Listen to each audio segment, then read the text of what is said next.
So good morning, everyone. You're very welcome here to this North Seas Energy Cooperation Ministerial meeting.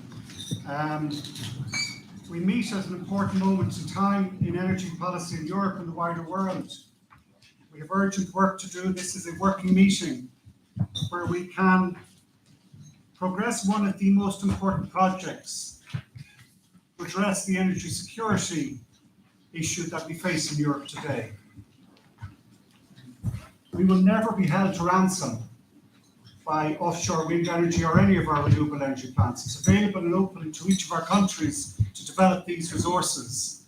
And they're ones, when we develop them, that they give us real security, stability, protect our people. It's also for our people the big industrial development opportunity project of our time. To do what we are good at in Europe, where we have a long tradition and history of maritime engineering, where we can build up new supply chains in shipping, in cabling, in turbines, and in the technology then when we use when that power comes ashores, electrolyzers, use of the power, bring industry to where our power is.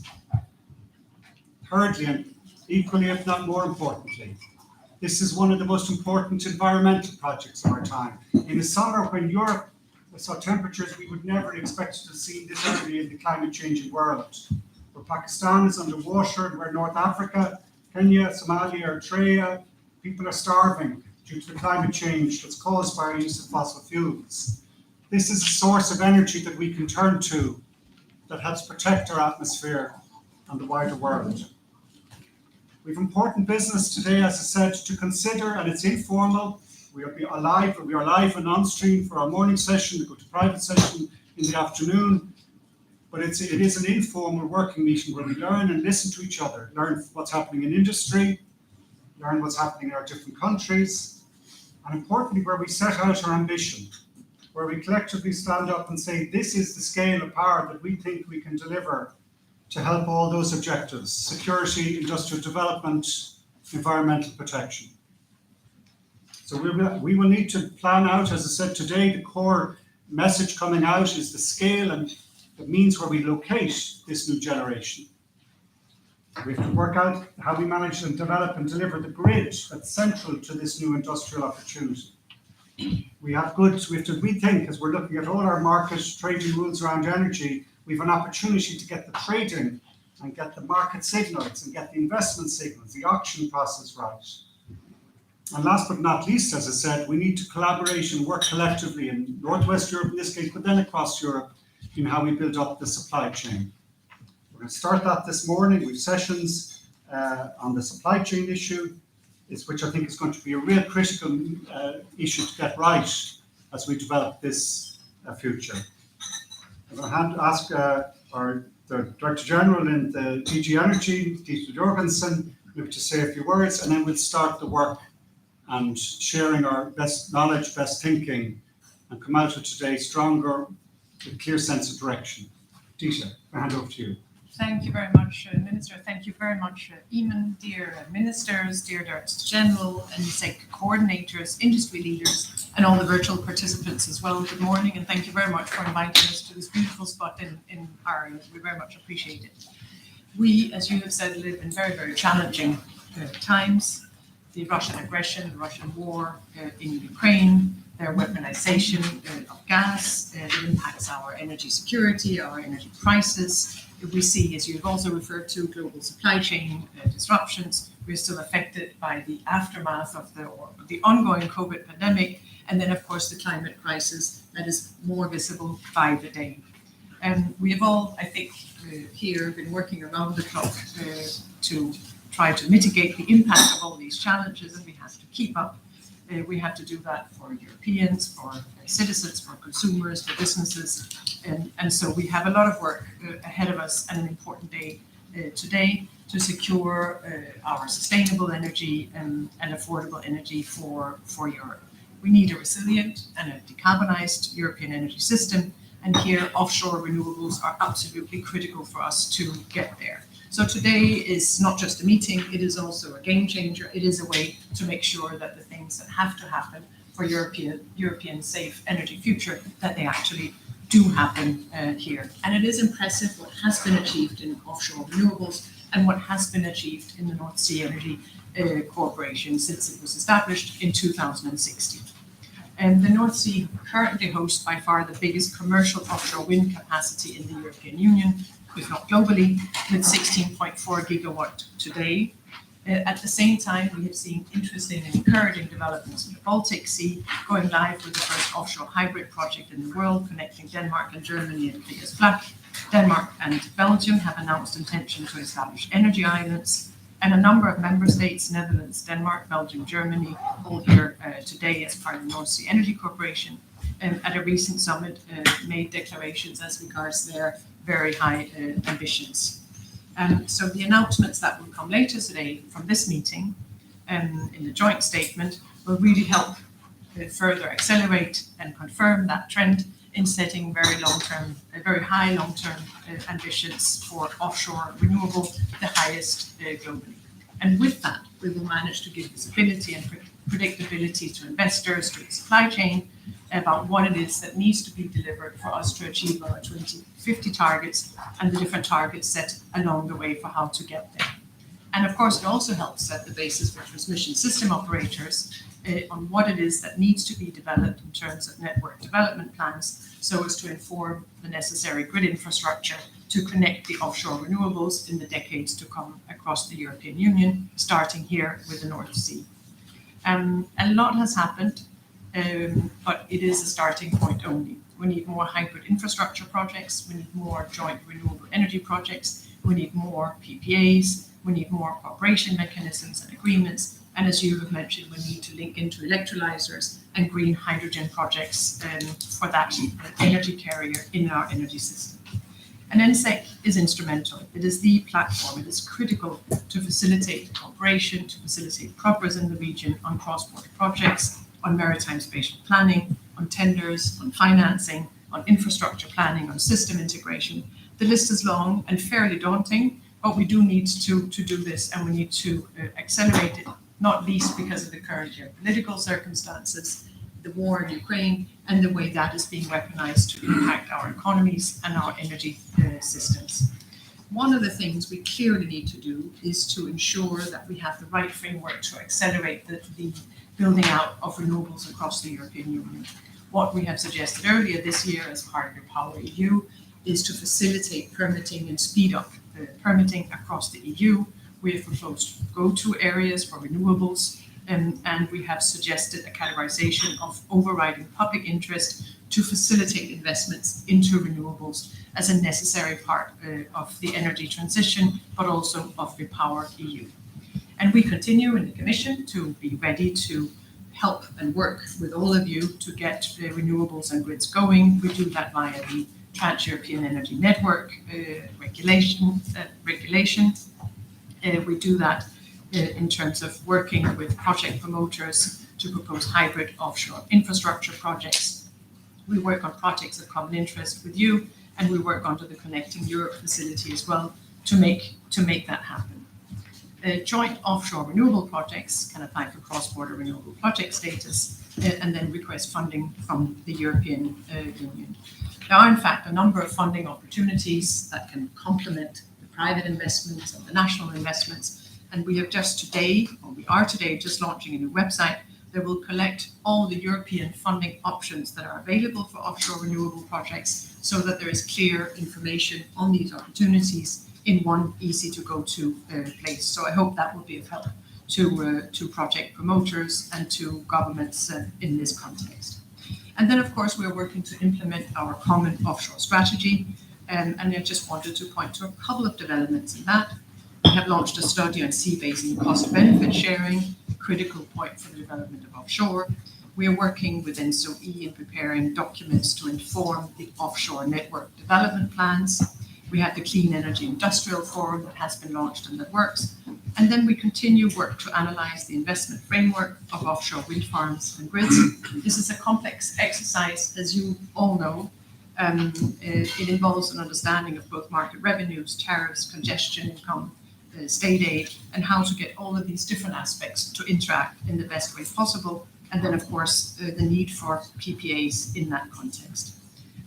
So we will continue working with you on that and hope that that can help set a good example also across the other sea basins, the other parts of the European Union, for what can be done in offshore and how can we ensure the rapid development of this necessary energy source for all of us in the European Union.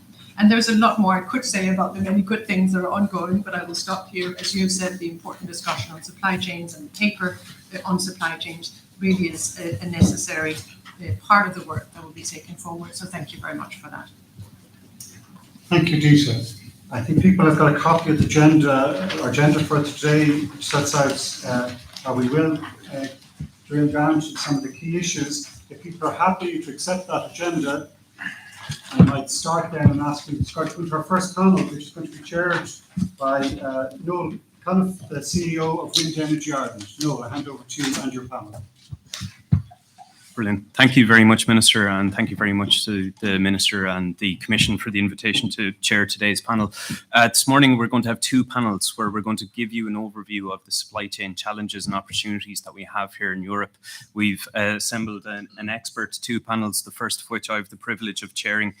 We have Jochen Eckholt, the CEO of Siemens Gamesa Renewable Energy, Mary Kwani, the CEO of Mainstream Renewable Power Group, Fred van Bers, the CEO of SIF in Netherlands and also board member of the Offshore Wind Foundations Alliance, and Tim Meyer-Jurgens, the Chief Operating Officer in the Executive Board of Tenant.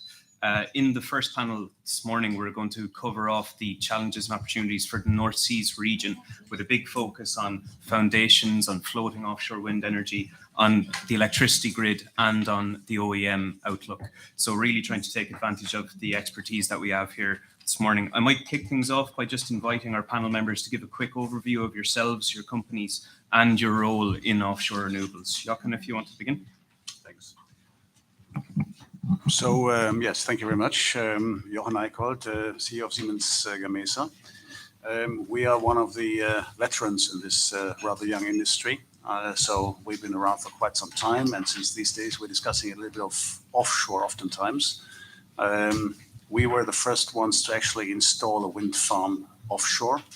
That was in 1991, and that was in Denmark, in Hvdc.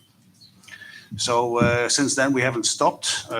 We right now can claim that 2 out of 3 turbines actually offshore are coming from Siemens Gamesa. That right now totals up to something like 20 gigawatts, and that totals up to something like a little bit more than 4,000 turbines in the offshore sector.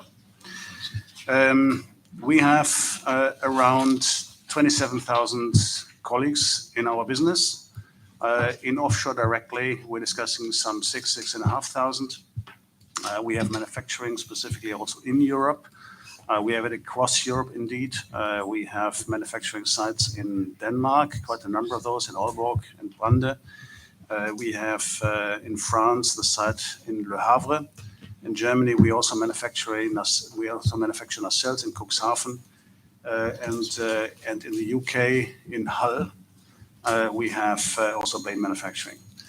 I'm very pleased to be here today, to be invited here today.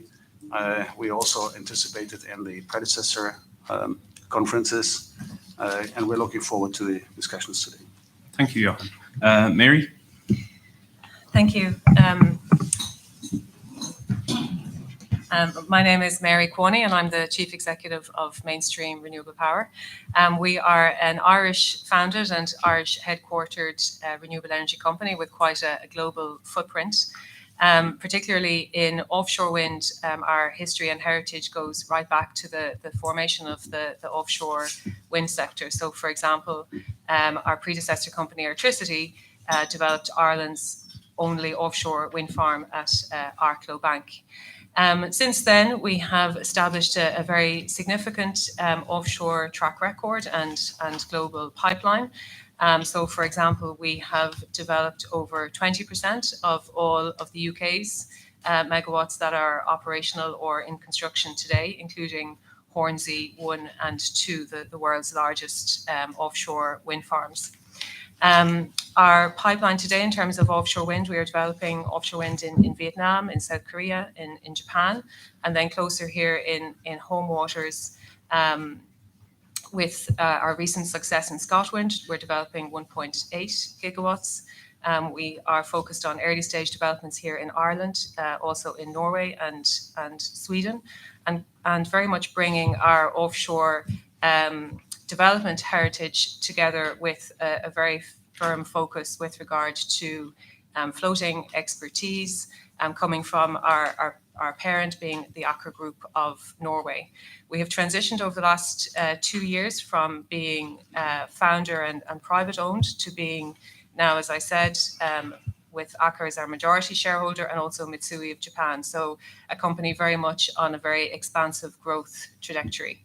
We have worked closely and continue to do so hand in hand with the supply chain throughout all of our developments, and we believe that approach is critical to the successful and timely development, particularly of offshore wind. Thank you very much, Mary. Fred. This one, I believe. So good morning. My name is Fred van Beers, CEO of SIF, the Netherlands. We are active in the wonderful world of foundations, a business you can't see, unfortunately, because it's underwater. SIF is a young veteran, I would say, 20 years active now in this business. We delivered roughly 40% of the foundations, monopile foundations for the North Sea. And together with the partners of the Offshore Wind Foundation Alliance, we delivered 100% of all monopiles in the North Sea. The coalition consists of proven, I would say, manufacturers of foundations based in Belgium, Netherlands, Denmark, and Germany. So all around the North Sea. And we've been seeing rough seas, I would say, and strong winds over the last 20 years on the journey we've made. At SIF, we work with 600 colleagues from Maasvlakte, and basically in the North Sea. It used to be the North Sea. And Roermond in Limburg. And the alliance partners are all based, as I said, in these 4 countries. So I'm really looking forward here to this meeting and to hopefully explain to all of you and what foundations actually means. And I hope everybody in this room will leave knowing exactly why it's so damn difficult to produce these things and what needs to be done to make more of them. Thank you. Brilliant. Thank you very much, Fred. And finally, Tim. Yeah, so good morning. My name is Tim Jürgens, COO of TenneT, Europe's first cross-border TSO, operating in the Netherlands and large parts of Germany from Denmark down to Austria. And we are also pioneers in Europe's offshore wind sector, responsible for all the grid connections offshore in Germany and Netherlands for the North Sea. So today we are operating 10 gigawatts of offshore wind, and we are aiming to connect at least 40 gigawatts until 2030. So you see now it's really huge acceleration that is coming up here. We just announced a couple of weeks ago a tender of 14 2-gigawatt systems that we will build until 2030. We also developed the Hvdc Standards. So today we have a 900 megawatt standard. We are operating Hvdc since 2010. And I think up to today, we are still the only operator of Hvdc systems worldwide, offshore. But now also others are stepping up here. And we developed in the last 2 years a new standard for the future that will be 2,000 megawatts per system. And that is also what we just tendered this summer. So I think this will be the building block for the European transition. And we are looking very much forward also to really connect the HVDC. So far, we are talking about point-to-point connections. In future, we have to connect them. So we also just recently announced together with 50 Hertz and Amprion, 2 other German TSOs, to build the first multi-terminal hubs in Germany, one in Schleswig-Holstein and one in Lower Saxony. And I think we have quite a huge challenge ahead of us, and we are very much committed to help Europe here to become renewable. Thank you. Super. Thank you very much, Tim. Now to dive straight into it, I'm going to invite my panel, ask my panel members a number of questions. I maybe ask you to keep your answers to maybe 2 minutes, just so we can get through as much of it as possible. I'm going to kick off with Jochen. everybody is so aware that EU turbine manufacturers are a critical part of the supply chain, but unfortunately right now there's a lot of financial losses being made in the OEMs. This is very worrying as you're such a key component of the entire supply chain. Can you explain to us why this is happening and what governments are doing to try and support you now and in the longer term? Well, thanks a lot. Noah. So the point is really the following, that the turbine makers right now are in a deficitary situation. All of them are, for almost the same reasons, not exactly the same reasons everywhere, but in principle for the same reasons. We are finding ourselves now in a situation which is substantially different to, for instance, the situation we were in 2019. But when we specifically talk offshore, the projects have a duration of sometimes up to 5 years and longer. So oftentimes we right now work on something which was contracted in the year 19 or 20 or beginning of 21. And please remember, many of those things we discussed today, geopolitical difficulties, supply chain difficulties, and so on, had their start in the beginning of 20. I still remember the sort of materialization of COVID, if you wish, that was March 20. So in that sense, we also in our business partly work in a kind of pre-COVID, pre-tension time. And that led to a variety of difficulties. However, the contracts typically were not designed to cater for such a situation or for such a change of situation. This is mostly true for Europe, because in other parts of the world, sometimes what we call inflation compensation is foreseen. Yeah? In some parts of the world, inflation is a much more standard thing than it used to be in Europe. So in that sense, there's a couple of things we would like to propose. We would like to propose that we have throughout the value chain, including the start with the PPAs, some sensible element of inflation compensation in there. So if a recognizable inflation is there, and that is sort of in the end of the day also, for instance, based on publicly available indices, that needs to be compensated for. Otherwise, for us, the situation is difficult. Second is that we've seen extremely positive political will. We've seen extremely positive developments over the most recent years, also when it comes to the volume of the market. However, right now, we don't see everything which is discussed really materializing in concrete projects. Yeah. So, of course, that is not exact science to say, okay, there's a political will and we go for some 7 gigawatt more or so, but somehow it needs to translate into projects. This so far is not happening yet. Because of all the various elements which are in discussion, perhaps rightfully so, but right now we don't see it really yet. And that is really a difficulty for us. Then, in the end of the day, we've also seen extremely positive developments on the permitting side, both onshore and offshore. But also here, we so far observe mostly the political will and various legislative initiatives being put in place. Clearly, in action, we've seen very little of that. Yeah. So, for instance, in Esbjerg, I remember well when Ursula von der Leyen explained that she wanted to go for international projects, which sometimes have more complication in them, to go from an average permitting time of 7 years down to less than 1. That was, I think, remarkable. And that's clearly an intention. It's a political will, absolutely, and highly appreciated, no doubt about this. But it needs to come as well. Yeah. We then see that, sometimes we are triggered or we are dragged into auctions, which perhaps, auctions is a very specific form of awarding an order. But in these auctions, we now increasingly see that there are very little uncommercial elements in there, saying that there is, for instance, very little element of project management, of execution competence, of innovation in there. So like it is in other industries, specifically in Europe, our recommendation is to have also criteria as being part of the evaluation process in auctions, which include those things. Yeah. So not only, LCOE one way or the other. So additive criteria. I think these are the most prominent ones. Sometimes we feel that there's also, I think, a not fully understood and fully clear view onto the situation many of us are in on the turbine manufacturing side.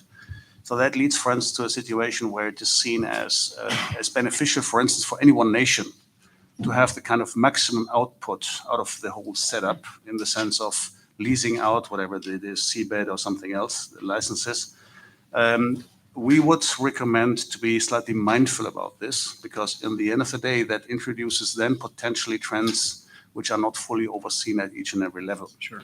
And that's a concern I would like to have. I mean, one could go into that for quite some time, but I think these are the major requests or the major expectations we would have. Yeah, thanks, Johan. And I might just move from the turbines to the perhaps, Fred, the business that you can't see, just to pick up on that. Foundations are such a critical part of the supply chain, building obviously on top of the turbines. And there's a real need for more manufacturing facilities across Europe. Now we're seeing that with the targets increasing all of the time. What drives your decision for where you locate one of those manufacturing facilities? And should governments try to coordinate more at a centralized level, who builds what, where, or should it be left completely to the market? Thanks, Noel, for asking that question. So here we go with a little lecture.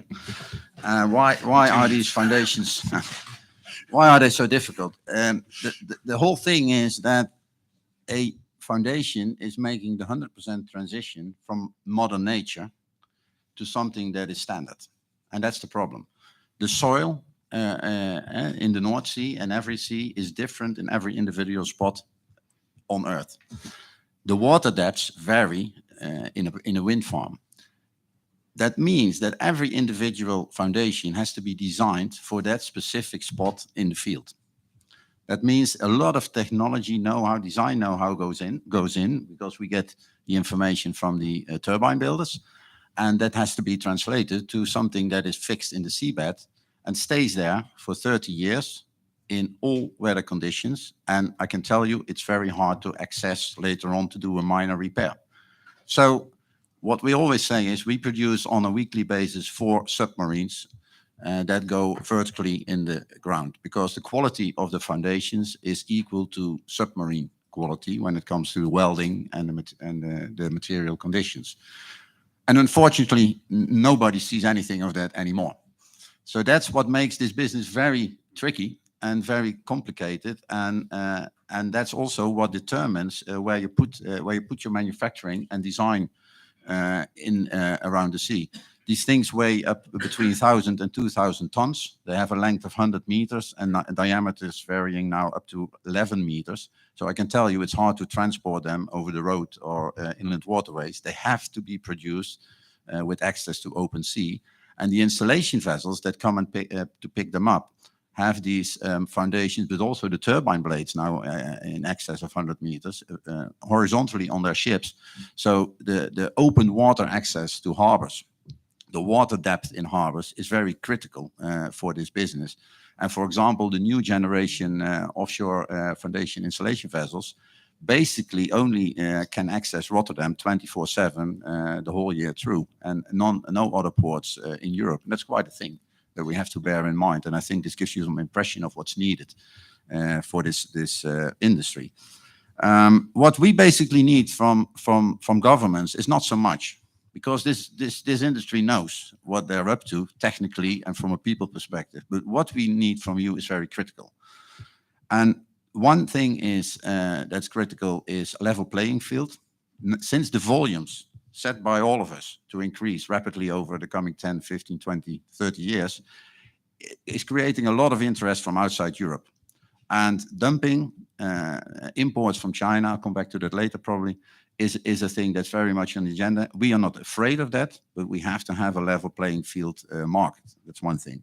And the other thing is, and I think you already mentioned it, Joachim, is the pipeline stability. We have been through a rough ride in this industry, and unfortunately there were more companies going bankrupt than companies being successful in this industry over the 20 years. And this creates reluctance with investors.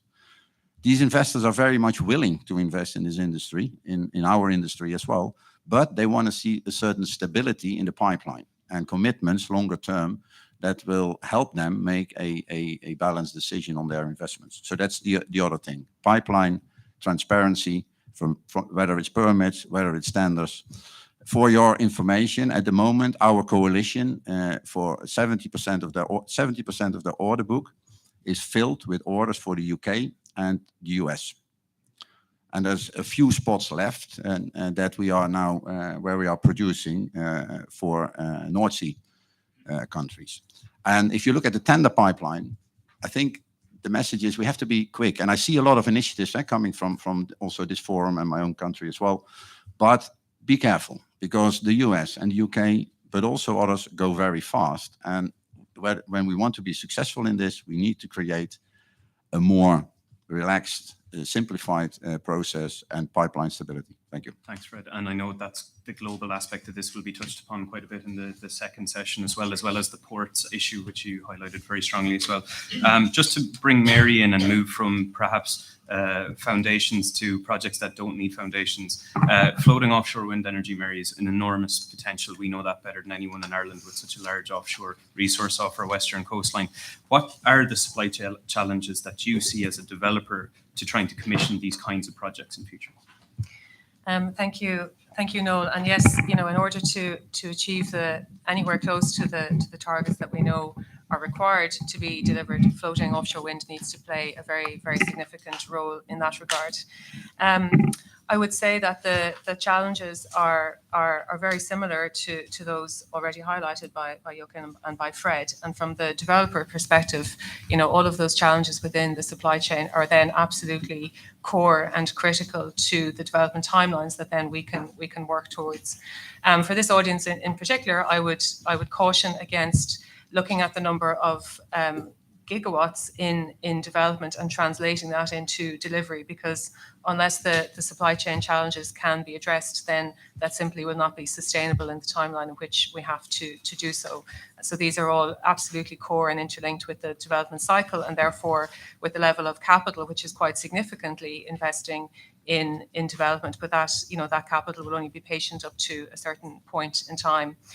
Floating offshore wind, I believe, is the natural evolution of the offshore wind sector, and then brings additional supply chain challenges when it comes to driving down cost, and we see that cost trajectory being completely interlinked with the commercialization of floating offshore wind at a great scale. So again, it's back to the same points already been addressed by the panelists when it comes to the consistency of delivery of the pipeline, a robust, solid supply chain that can then continue to invest, particularly in the floating expertise that are required.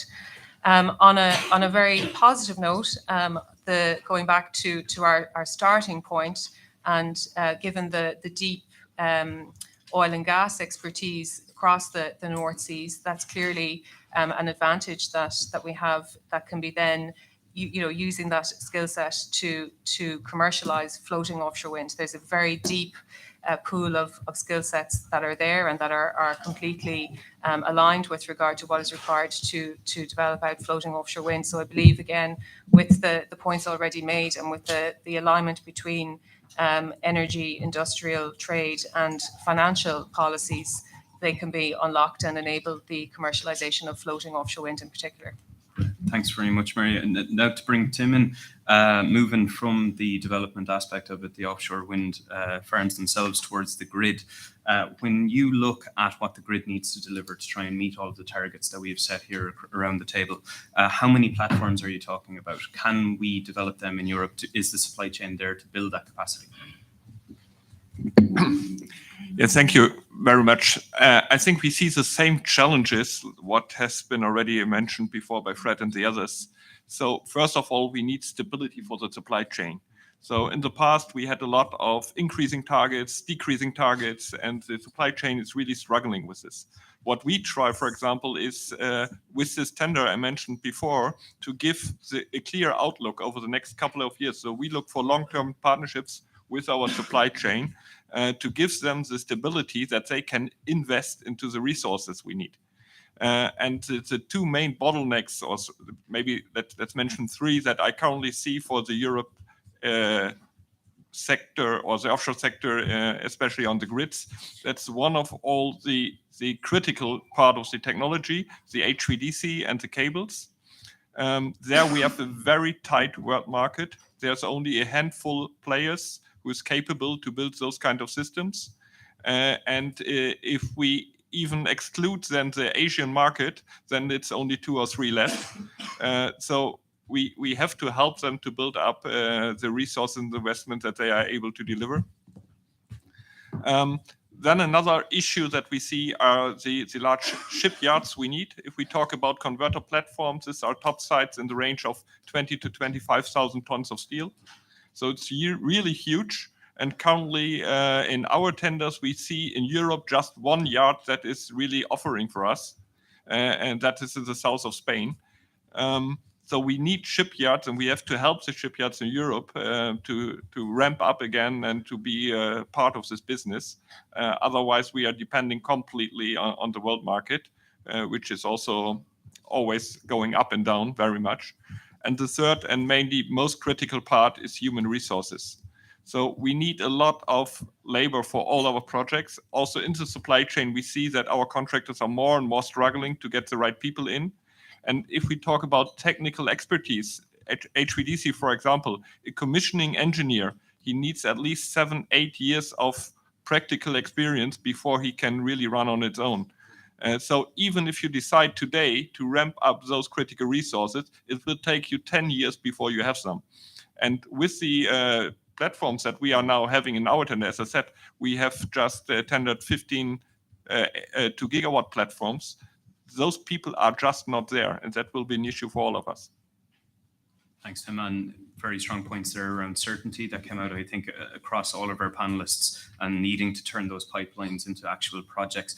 Jochen, just to bring you back in again, if you look at what we have here in terms of manufacturing in Europe, particularly in the North Seas region, how can we retain that capacity, that capability? What can governments do to protect European supply chains from external threats? Yeah, thanks. So I think, first of all, we probably need to make up our minds a little bit on the fundamental question, what is this thing we are dealing with? Is this now a industry like every other industry, or is it something which is something which perhaps should be considered as a rather strategic industry, where we want to have a certain independence here for us in Europe, and would like to be sure that we are not subject to the dictation of any kind of rule from the outside world in that sense. So that, in my view, would mean that we have to make sure that we do stabilize supply chains. In these times, we as Siemens Gamesa were, for instance, confronted by manufacturers of permanent magnets, so rare earths, by the way, in the end. We were confronted with price increases by 100%, which in our view is a pure breach of contract, which it is. But the question is again, how is any kind of reaction enforceable? So therefore, it's not an easy situation. We would like to make sure that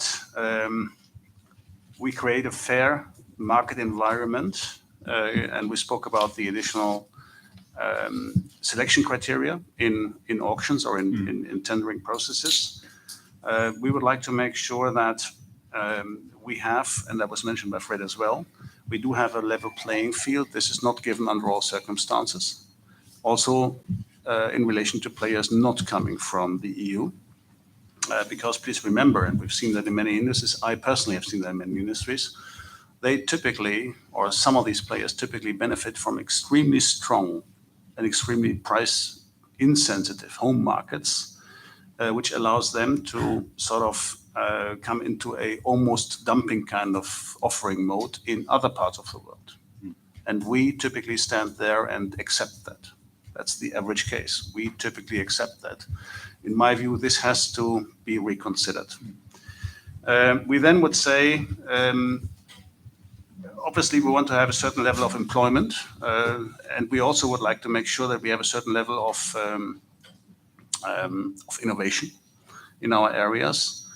If I look at, for instance, the whole spectrum of what's being supported, for instance, coming out of the sources or the funding sources in Brussels, wind so far is not necessarily in the focus. Yeah, so innovation funding is not in the focus of Brussels right now, to make it simple.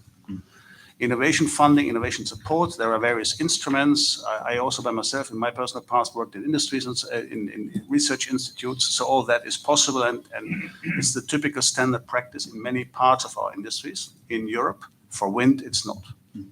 So perhaps that can be reconsidered, and the same holds true for then, under certain circumstances, also the support when it comes to When it comes to the setup of capacity, manufacturing capacity, I think nobody's in doubt that also employment as such is a value. And sometimes perhaps it can be reconsidered how that is supported, the setup of such capacities, because sometimes we find frame conditions which perhaps are not the most appealing ones under most or under only commercial considerations. Yeah. So these are things where we would think there are some ideas in there which would help us to move away from, a kind of normal industry like many others, towards a more strategic industry, which certainly provides some certain degree of independence also going to the future. I mean, sometimes wind power generation is considered as a critical energy infrastructure. And then when it comes to critical infrastructure, I think it's not really advisable to be too dependent on players outside of the EU. Sure. So to taking on board a lot of those points, again, it comes back to things like auction design and making sure that we have the right incentives there, that we have the right innovative funds there to help deliver new capacity. Might bring in Tim and then Fred to build upon a lot of those points. When you look at, for example, the impact that the heinous invasion of the Ukraine had on supply chains, how did your supply chains adapt in the grid and in the foundation sector? And is there more that we could be doing here to try and protect, again, the European supply base and ensure that its continued stability continues? Yeah, I think a lot of that has already been said by Jochen. So we see huge increases in raw materials in the pricing. For example, steel prices went up 70-80%, and we are using quite a lot of steel, offshore as well as onshore. But so far we were capable at least to deal with it and to ensure that we can continue with the realization of our projects. But yeah, if you see what is ahead of us, I think we have to think more strategically and also to find our role as Europe. What else, or what is the part we want to ensure ourselves? And one example is what I mentioned before, the shipyards. So these kind of shipyards, they are not a given. So, and if you see their business model, they were always very depending on the economy and how it's just going. It went up and down all the time. And most of the shipyards are family-owned businesses. So when we have a project there, a converter platform of several $100 million, it's all in for them. And if something goes wrong, they are directly talking about insolvency. So we have to find models for them that they can ramp up a stable business on a long term, and that we ensure that we have the capabilities in Europe to provide these kind of projects.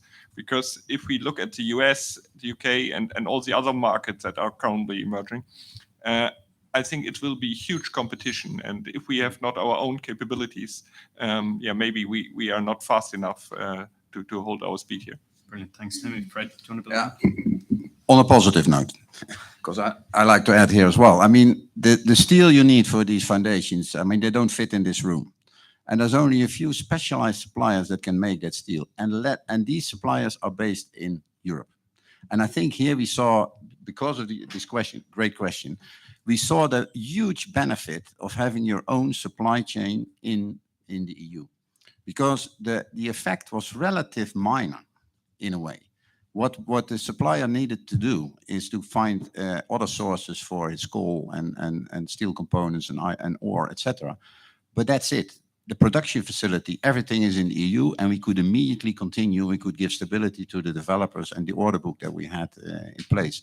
So here we saw a real true example of what it means to take to consider an industry strategic and have your own supply chain up and running in your own control. Thank you, Fred.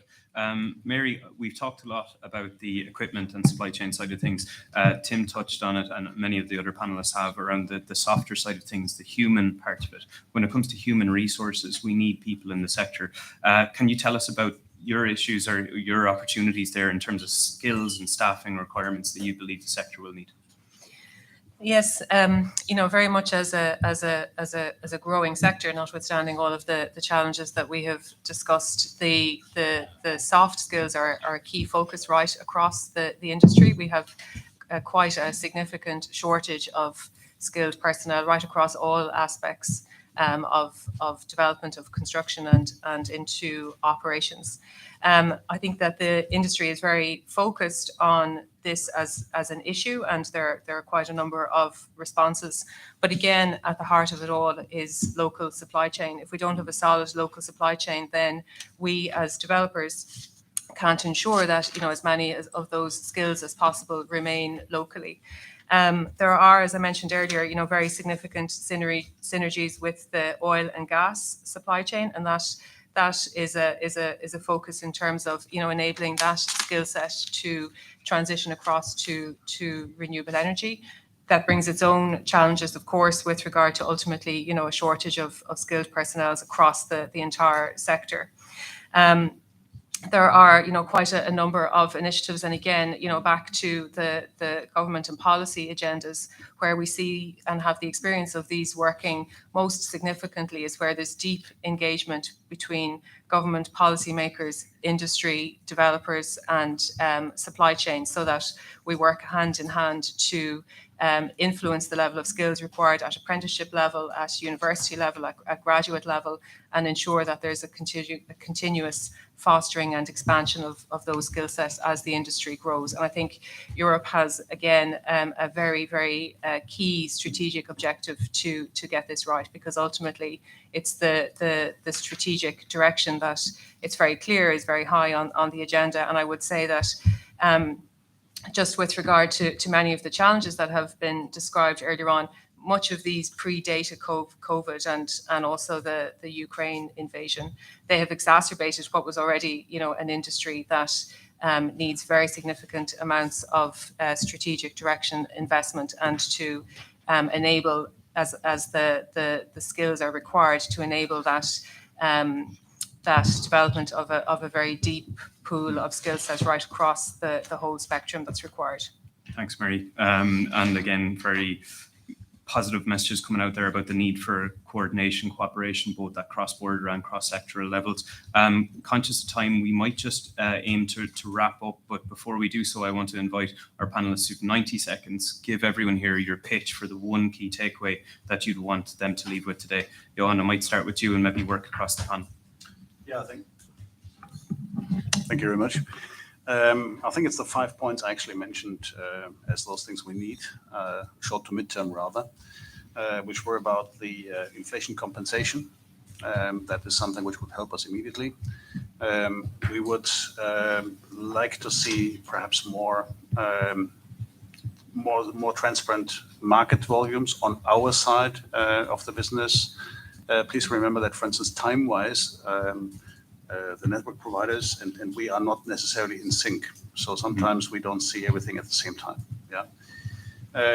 We would like to have a continued focus on the permitting process. Yeah, that needs to come back to sensible time dimensions. We need to, as I said, for the various reasons, need to include as a standard quantitative but qualitative criteria in the auctions and their evaluations. We need to also make sure that in the end of the day, the wind industry is understood as something strategic. And I was trying to point out what this means in all levels and in all areas and in many aspects when it comes to employment, when it comes to funding, when it comes to independence, when it comes to political, strategic, geopolitical independence, these things. So we have to understand this as strategic, and that so far, in my view, is missing. And sometimes also I'm confronted with argumentation around the development of the solar industry.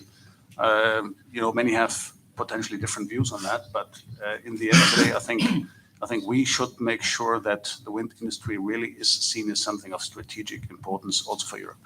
Thank you. Mary?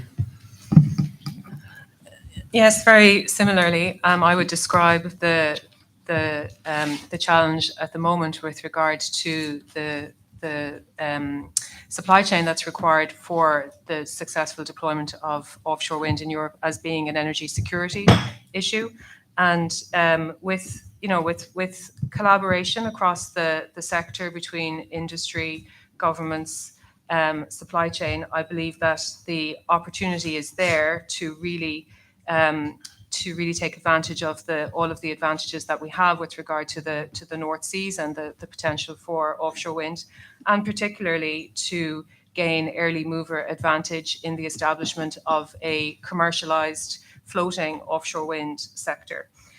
So with smart policy mechanisms, with joined up mechanisms across all aspects that we've already mentioned, that will then enable local investment in infrastructure, in jobs, will enable a much more efficient and timely development cycle to bring projects through into construction, into operations as effectively as possible. So I believe that we have the opportunity to rapidly scale. But again, I would put this topic very much at the core of energy security and geopolitical security on the top of the agenda. Thank you, Marianne. Fred, your one key takeaway. Okay, difficult, because I can only echo what you said, but I think there's one word we haven't mentioned here, and that is, are we truly caring for the environment? And I think we as suppliers should also highlight that carbon dioxide and carbon neutrality on that is a very important item. And I would really pitch here that we see that coming through in the tenders a lot more stringent and clear than we see it today. Recently, 3 orders were granted to a Chinese supplier for foundations purely on cost, period. And this, I think, is absolutely unacceptable. We need to accept also in our tenders, and not only by saying that the fish, we have to take care of the fish and the mussels and what have you, but also how are these things produced? And what is the carbon footprint of this whole cradle to cradle, I would say, process, clearly coming back into the tenders. And I think I'm getting a bit emotional even about this, because I think we really have to do this right. And ladies and gentlemen, we have gold in our hands in this EU community. We have gold in our hands, but don't let it dilute to stone. Thank you. Thank you, Fred. And then finally, Tim. Yes, I don't want to repeat what has been said already before, but use the opportunity to add maybe one other aspect, which is for me a key enabler, and that is true European collaboration. So we need a grid out there, not just point-to-point connections, and therefore we have to collaborate. Things like the 70% market rules have to be adapted for offshore wind. It doesn't fit together. And if we continue to look just nationally on our grids, we will not be successful. So it's really about collaboration, and that's also where you all can help us. We very much appreciate the initiative of Esbjerg, of Denmark, Belgium, Netherlands, and Germany. This can be an initial spark for a European grid. We just aligned with all the TSOs in these 4 countries to collaborate and to bring up a concrete plan to help the governments by end of this year. And I hope we can even include more countries than just these 4, because we need the whole North Sea for it. So collaboration is for me really the key enabler to make it successful. Thank you. Super. Thank you very much. And thank you to my entire panel here this morning. So in summary, I think what we're taking away is that the targets were right. The ambition and political will is there to deliver them, but now they need to be turned into actual project delivery. We need that certainty and coordination right across the supply chain to ensure that those pipelines can be turned into projects, which in turn will help to deliver the supply chain, the manufacturing facilities that we all need.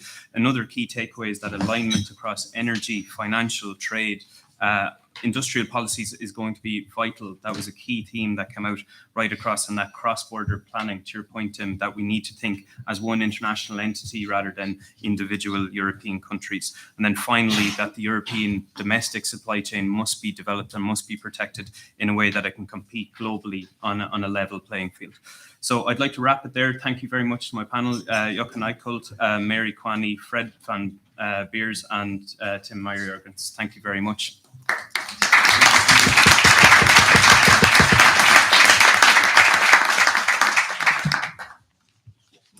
Thank you very much indeed, Noel. And we'll just take a minute or two, I suppose, just to arrange our next panel.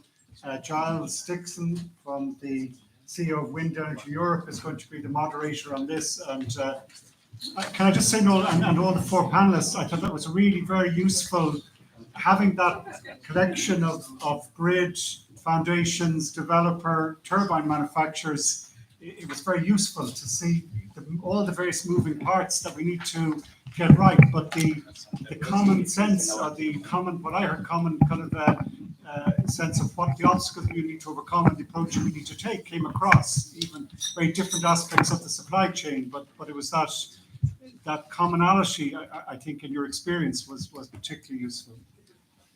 If there's no one else who has a comment or question briefly just on that, we will hand over to Giles for our second panel, which is looking at establishing an efficient and resilient global supply chain for offshore renewables. Giles. Thank you, Minister. Good morning, Ministers, Directors General, ladies and gentlemen. I'm going to ask each of the four panelists to introduce themselves briefly. Helen. Hello, I'm Helene Byström. I'm representing Vattenfall, who is a state-owned, Swedish state-owned company, present in all parts of the value chain, production, nuclear, hydro, wind, solar, and distribution, sales, trading, etc. I am responsible for the business area on renewables, offshore wind, onshore wind, and large-scale solar. Thank you, Helen. Wadia. Thank you. Good morning. My name is Wadia from Vestas Wind Systems. We are the other turbine manufacturing company from Denmark with over 40 years of experience. We have over 8 gigawatts of installed fleet at the moment, and several gigawatts to come online as well shortly. One of our first offshore projects, also in the early 90s, is Tuna Knob with 10 small turbines, still spinning today, still producing power. So we are very proud that this project is now beyond its design life. So we look forward to see more years of that. Thank you for having us. Pleased to be here. Thank you, Wadia. Dave. Thank you. Good morning. My name is Dave Ronay and I'm Chief Executive of Irish Mainport Holdings. We're an Irish company based in Cork, which is at the very south of the island. It normally takes 2 hours, 45 minutes to drive here. The Irish economy is booming, so it took me 3 hours, 15 minutes this morning. We did get into offshore wind 3 years ago. We had to buy a ship to be relevant. So we took a commercial risk by buying a ship in a distressed sale. She was based down in the Ivory Coast. So trying to get to and take a ship out of the Ivory Coast in the middle of COVID lockdown was challenging. We brought her back to Cork. We converted her, and thankfully we got our first job last year working in Italy off the coast of Sicily for Renexia, who were developing a 2.8 gigawatt offshore wind farm. And we came back to the North Sea this year. Our business plan is for the ship to act as a platform rather than us taking the risk of all the data scientific risks that we don't employ scientists. And she's now on hire to Fugro and the Dogger Bank, and we have huge interest in the ship again for next year. So like most shipping companies in the offshore wind, we came from the oil and gas industry. So we would have been the biggest Irish offshore oil gas ship surveyor, which is a great boast, but we 2 ships because there was only one producing gas platform in Ireland for 40 years. So we're still in offshore oil and gas because we do seismic ships around the world, and we do tugs on the west coast of Ireland, where we have tugs to berth ships for Europe's largest alumina plant called Ahunish Alumina, and for ESB Moneypoint, who are a coal fire station. So that's me. Thank you very much, Dave. Alex. Alexander Kara, good morning. I'm board member of Europe Cable and represent the European cable manufacturer. I'm also CEO of NKT, so I cannot make too much PR for NKT. So I think in Europe we have a strong cable manufacturing base, and if you look at the last years, the cable manufacturer in Europe have delivered, I would say, or if it comes to sea cable or interconnector, more than 90%, 90+% on cables to the TSO. Also, the cable manufacturer, I would claim we are leading in the world if it comes to technology, power transmission.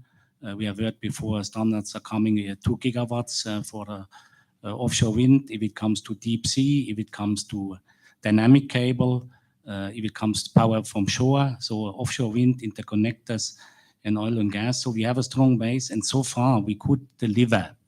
In the past, we could deliver and satisfy our customers with the delivery.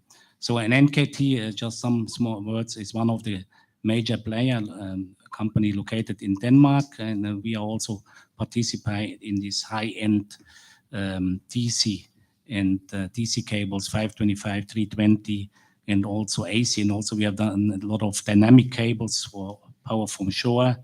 And looking now in the next step, there will be 220 kV, and the next step will be even DC dynamic cable, which will come if you go further out from shore.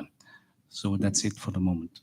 Thank you, Alex. Wadia, your company Vestas, Jochen's company Siemens Gamesa, and GE are the three manufacturers of offshore wind turbines in Europe today. Between the three of you, you have the capacity to produce up to 7 gigawatts a year of turbines. That's okay for now, but from 2026 onwards, Europe needs to be manufacturing well over 15 gigawatts a year of offshore turbines to meet the targets that the governments in this room collectively and other governments have committed to. That means you need to build new factories and expand your existing ones. What needs to happen for you to make all those investment decisions, Wadia? Thanks for that. Yes, the ambitions are fantastic, and it has been quite a few years that we have been also asking for the ambitions, and now they've come. But we're also in a moment in this paradox, whereas it has been pointed out, there isn't a single Western OEM that is profitable today. So how do we scale up in order to build the ambitions and the capacity that is expected? And for us, this year-on-year visibility, breaking down the ambitions into sizable chunks so we can see what's coming every single year is critical to unlock the investments that we need to make in order to expand facilities or to bring new facilities online. So I think that's key. The continuous support from governments, for example, with support schemes that allow us to support on CAPEX or even OPEX of factories is also important. This allows faster investment-making decisions and allows us to look at not a boom and bust cycle, but really see a facility for its long-term life. Apart from the visibility and the right auction design, do you need additional direct financial support from governments or from the EU for your plant investments? It's very welcome, absolutely. But the key is, and I think there is the old saying, you know, if you build it, they will come, where it's very similar with the ambitions. If you deliver us the year-on-year targets, the industry will come, and there will be an organic growth and organic development that also allows us to invest in manufacturing. To do it faster, of course, support schemes are also extremely important. Alex, the turbine manufacturers can make up to 7 gigawatts a year of turbines. How many gigawatts a year of cables can the cable industry produce in Europe? Yeah, let me say a little bit about the volume, more in euro, what the cable industry has produced in the past. From 2016 to 19, it was 2 to 3 billion euro. And what we have seen then in 2020, the cable demand went up to 5 billion euro. And you can say roughly 250 million euro is for an export cable, and then you need to add 100 million for array cable. So the 5 billion was a step up in the demand, which came pretty rapidly. And based on this demand, the cable manufacturer in Europe, NKT, Brisbane, Nexans, and others, they decided to invest to cope with this volume. But the challenge is here also, once you decide to build a factory or expand, it takes at least 2 to 3 years. So if you look, for example, NKT as an example, we were successful, like others, in the corridor project in 2020, and we had already a lot prepared with permits to expand the factory already from the history. And now we start to produce the first cable. So it takes at least 2 to 3 years before when you get an award, before you can start to produce. So best case 3 years if you build a new factory, and then you need the qualification. So the cable industry is now, let's say that is 20 gigawatts, 5 billion ready for that. What we see now is already for 2024 to 24, 7 to 8 billion, where we get ready. And then the question is, what happens after 24? That's the challenge. So we invest a lot, and also what we see is a change in technology that more goes to HVDC, which is pretty complex. And Tim mentioned it before, there are very few which can produce this kind of complex cable. 75% is HVT, 25 is AC, and if we look at the world market, 2/3 is in Europe, 66%, 12% in North America, so and 22 in APEC, excluding China. So the majority of projects are in Europe and will be. It will then over time that Asia takes, the volume will go up as plants increase, but currently it's the most. So the market, we are ready for the 5 billion, but then if it goes on, we need to see how do we invest and when do we invest. The challenge is we have visibility for 3 years on clear projects. So if we look at 22, 23, 24, we see exactly what project will materialize, in which country, and so on. But beyond 24, we don't have visibility. We can just assume gigawatts per country, but that's difficult. You cannot build a factory with assumptions, with assumption that there will be more projects. So the better the visibility is beyond 24, 25 on projects, the earlier we could do investments and expand. And as I said, it takes 3 years. And by visibility, you mean governments making it clear in 2026 we will auction X gigawatt of capacity and so on? No, the gigawatts, I mean, we have the gigawatts per country, and we can assume how much would it be on as a cargo per country. But we need, for investment, we need clear projects. Like in, again, give an example, and other colleagues, I would call him in Europa Cable, they have similar decisions. We need clear projects, large projects to take an investment. In 2020, the corridor project was an example for investing capacity in Cologne and in Karlskrona. In this year, we were successful and received the Champlain Hudson Express Power, bringing hydropower from Canada to New York with 1.4 billion. This was a trigger element for investing. We cannot just invest based on assumption that the market will grow.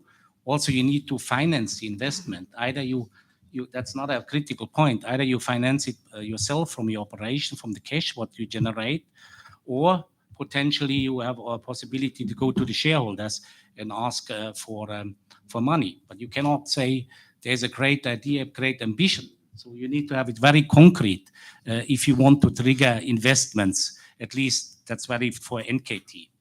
And I think the other industry like Prisma works similar. That's clear on visibility on volumes. What about the clarity from the TSOs and the developers, companies like Helen, on the technical specifications and standards for the cables that they require? On the technical requirements, I think we have a good visibility. Of course, if the TSO and developers could share their more concrete plans, even not finalized beyond 3 years, that would help us to understand better. Will be 25, 26. Do we talk then about 8 to 10 billion or more? So we have no idea where we are. So if they could help us to understand that. And then, of course, we have the issues on the technical specification. One is this LED, which is a topic which is for us important. Today, you use LED in the cable. This needs to continue for a while until the cable manufacturer have an alternative solutions, because otherwise we can simply not deliver in the next years. So, thank you, Dave. Alex has said that 2/3 of the global market is in Europe today. How do you see it on vessels? And tell us about the pressures you're under to send your vessels outside of Europe. Well, there's all different type of vessels. So we specialize in the survey support vessels, say between 30 meters and 60 meters. The larger project cargo vessels, I know there's a huge shortage of them worldwide, and they are booked from maybe 2-3 years in advance. With our ships in survey, there's going to be a huge shortage. I know in our industry, we're all quite excited about the auction that Scottish Power successfully concluded. When we talk to brokers in the North Sea, they only talk about the North Sea. They've no visibility, say, of the Irish potential yet, or the Mediterranean, just the North Sea. Right now, we have 6 different developers all looking for our ship next year. They all seem to want it. Whoever's going to make the offer first, the best price is going to get it. It's very difficult to make a decision to get another one because you can go bust very easy when you don't have work for your ship.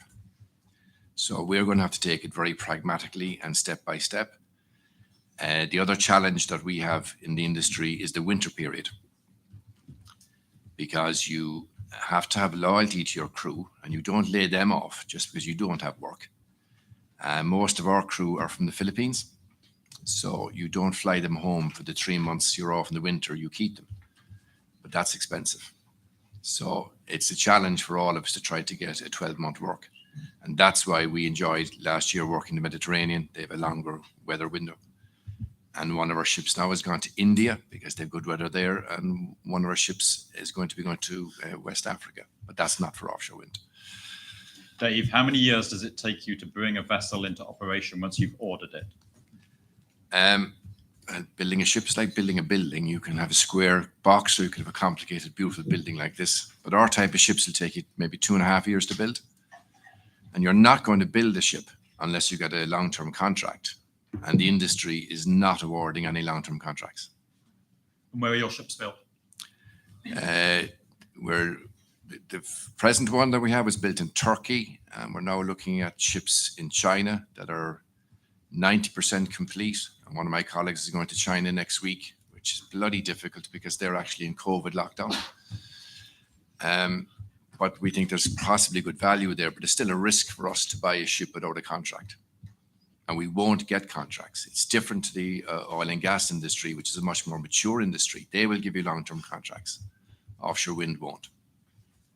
Thank you, Dave. Helen, you're the developer on the panel. You're placing orders with the supply chain. What do you attach most importance to in terms of what you want out of your supply chain? Yes, a lot these days. Of course, I want a reliable and cost competitive and timely delivery because we are always in time schedules we all need to keep. But on top of this, in this industry, and I agree, this is not any industry, we need, of course, this new capacity. We need transparency. I would be happy to give you any transparency I can as soon as I get access to site and permits in place. So that's, of course, the same problem for a developer. But I think these large expectations on the supply chain in the offshore wind industry really makes it important to not squeeze every supplier to the limit in terms of cost. And I'm actually quite worried about the development in the government auction designs nowadays because they include a very high financial upfront payment. I think it's easy to think that, yeah, but the developer can take that, but that inevitably will end up as an immense pressure on our supply chain. And I honestly think that is a problem. Why, do you have any views on that negative bidding in auctions? Yeah, absolutely. I think you're completely right. It's adding a lot of financial pressure, a lot of complexity, and it's part of how we got to this situation we are in today, as we have heard earlier from the others as well. And I think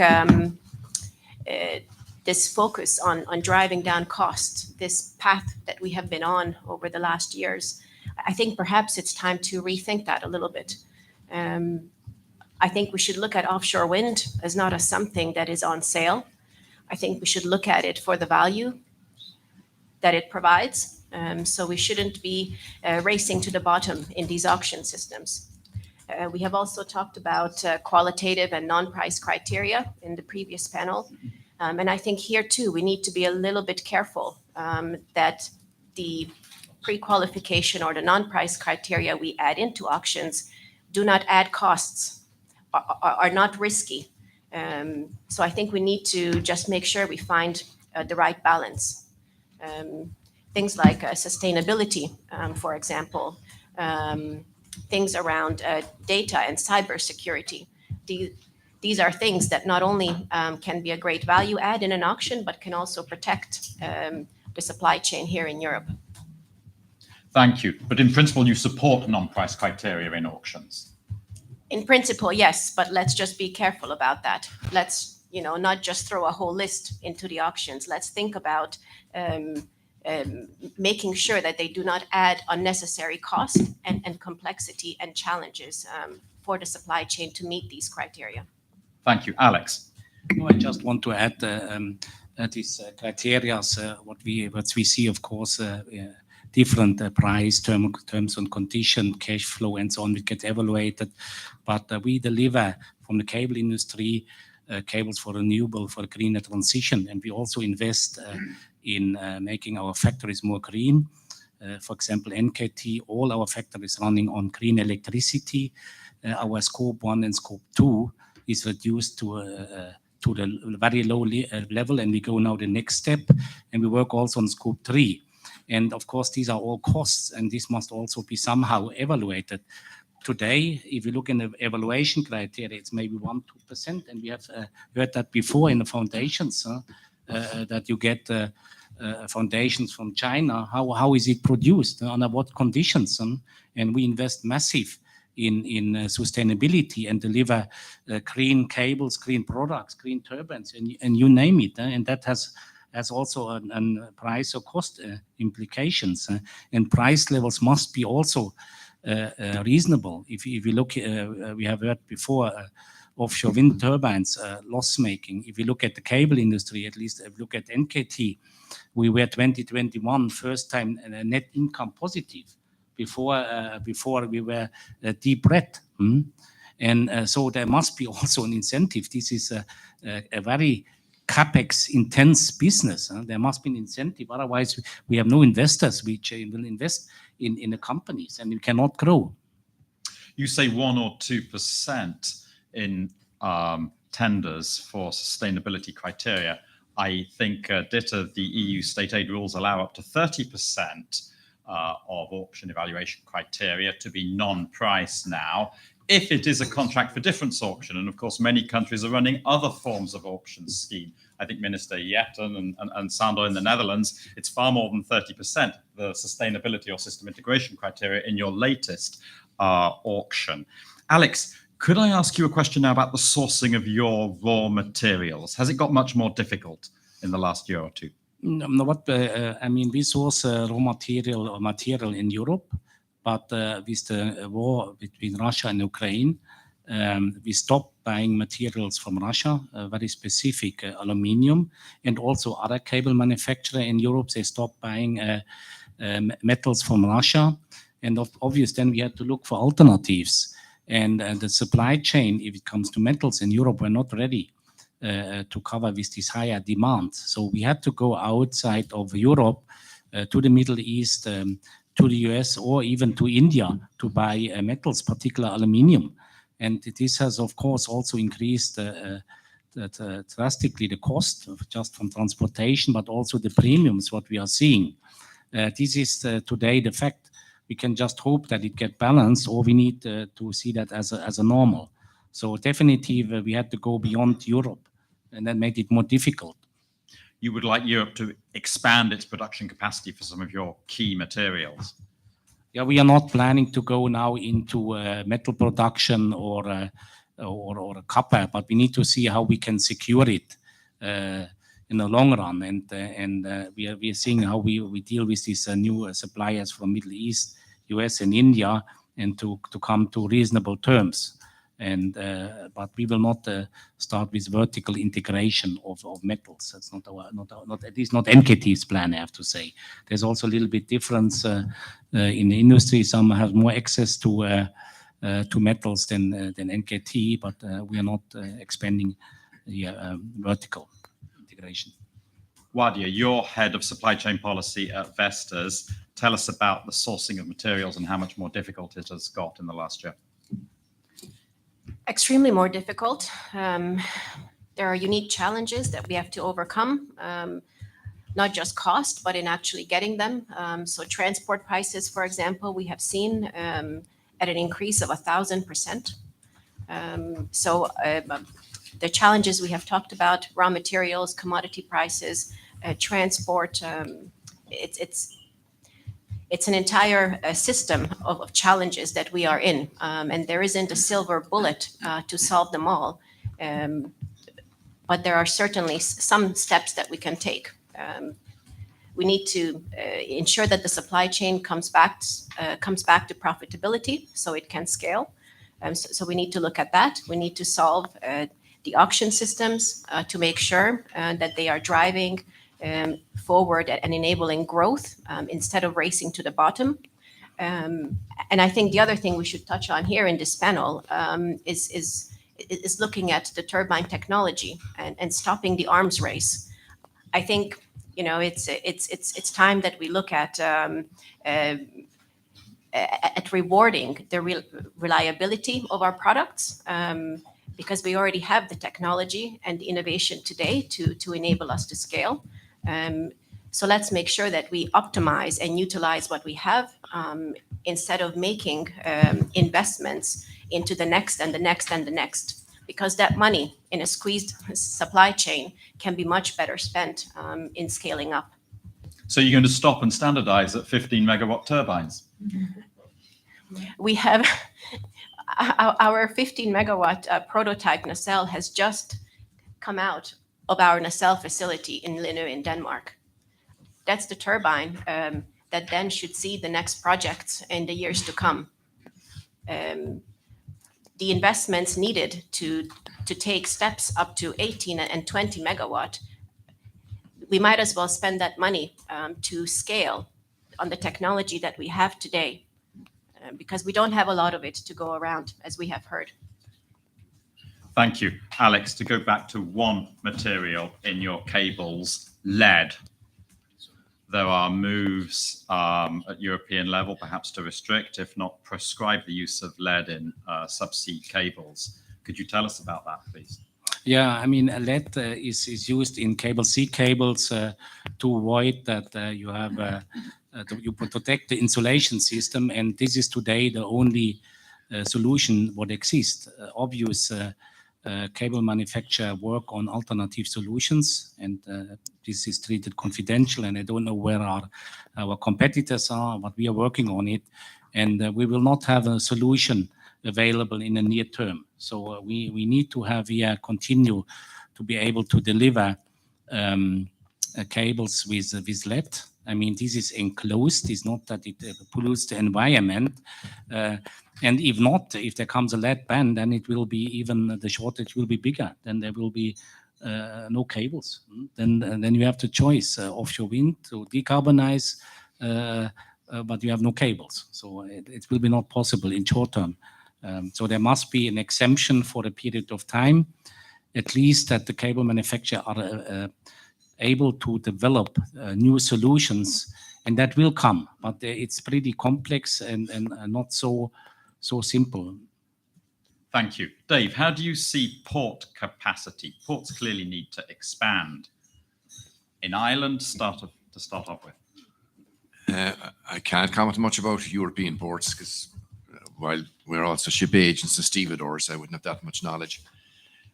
In Ireland, it is different, I suppose, and challenging in contrast to Europe because you have different type of regional funding in Europe. So therefore, some ports might have local regional funding, whereas in Ireland, it's all central funding. And all the ports have to self-finance themselves. And the difficulty I see with each port right now, they have demanding customers now. You can't very well plan for a potential offshore wind in 3 or 4 years' time that may or may not happen in their port.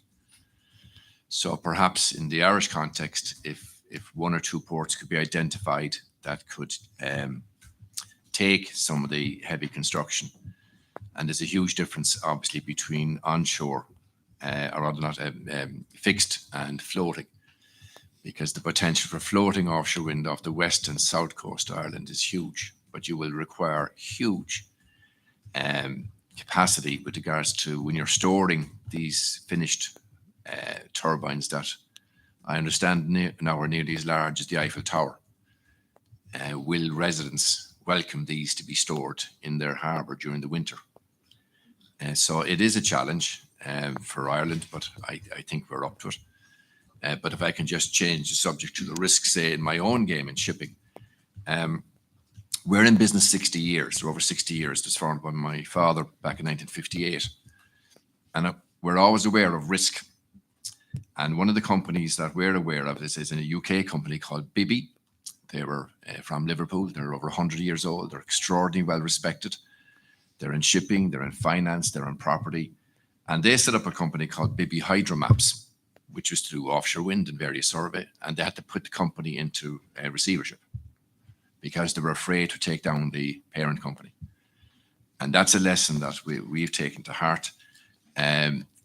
My understanding is that they took the weather risk and some of the scientific risk, and they couldn't do it.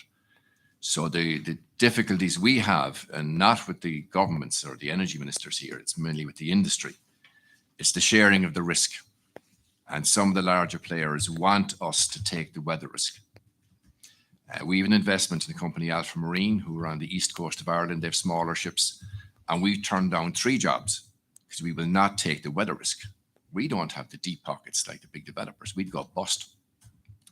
Second of all, if I could maybe suggest that simplify your bids. The bids are extraordinarily and unnecessarily complicated. What happens in the offshore oil industry is that you have a competition to get on a tender list. And when you get on the tender list, you then have to give your ISO 9000 and your organograms and your 5-year accounts, and you go through your EGS policy and all your qualifications of your staff. You do it once. And then it comes out for a tender and you tender your specific job and the price. But in this industry, you have to do it every time. Very, very frustrating. And the last thing that I can't understand is this guarantee. Now, whether this is coming from the state, the developer, and the developer down to us, the ship owner, but you're looking for a guarantee, a performance guarantee. Banks don't give it. You have to put security in to get it. So it's very easy for someone to say, oh, we want a performance guarantee of 5%. 5% could be 500,000. And you will only get that if you lodge 500,000 cash into a bank account to get a guarantee. So if the industry want to support local supply chain, that won't happen because only all the bigger players can do that because they might have different financing arrangement with the banks. But this year, we had to come up with a performance guarantee in Alpha Marine for the state-owned ESB for 250,000. It's expensive. You get no value from it. You eventually get it back when the job is finished. Thank you, Dave. Wadia, Vestas have factories around Europe. You're looking to build some more. How do you decide where to build a new factory? Yeah, good question. I think as said before, a lot of the decision-making process is around where the projects are. So of course, when we have the visibility and also some awarded projects, then we need to look at where we manufacture the components to bring that project to life. And that's where the investment decisions start to come into place. We are thinking about expanding facilities, we are thinking about new facilities, but how to make those decisions when we don't see the projects. So I think that's the single most important thing to unlock investment decisions, are seeing where those projects are coming from.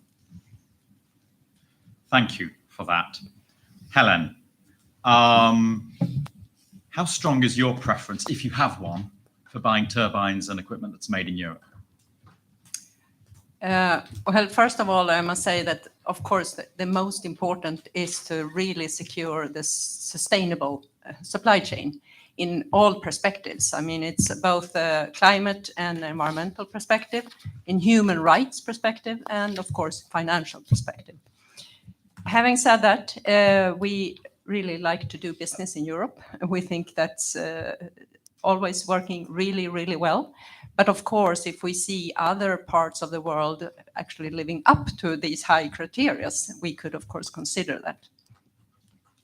That's very clear. Do you have any comments you'd wish to make on the standardization issue that Wadia touched on? Thanks for asking. Yes, go on. Now, I think that's also one expectation we have on suppliers, to have a very, very close cooperation, to always get access to the latest technological development.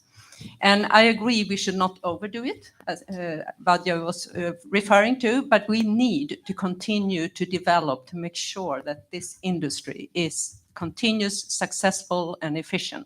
And we are going to build out so much. So I don't think we can stop and say we're happy here. But having said that, once again, we can not go over crazy in developing.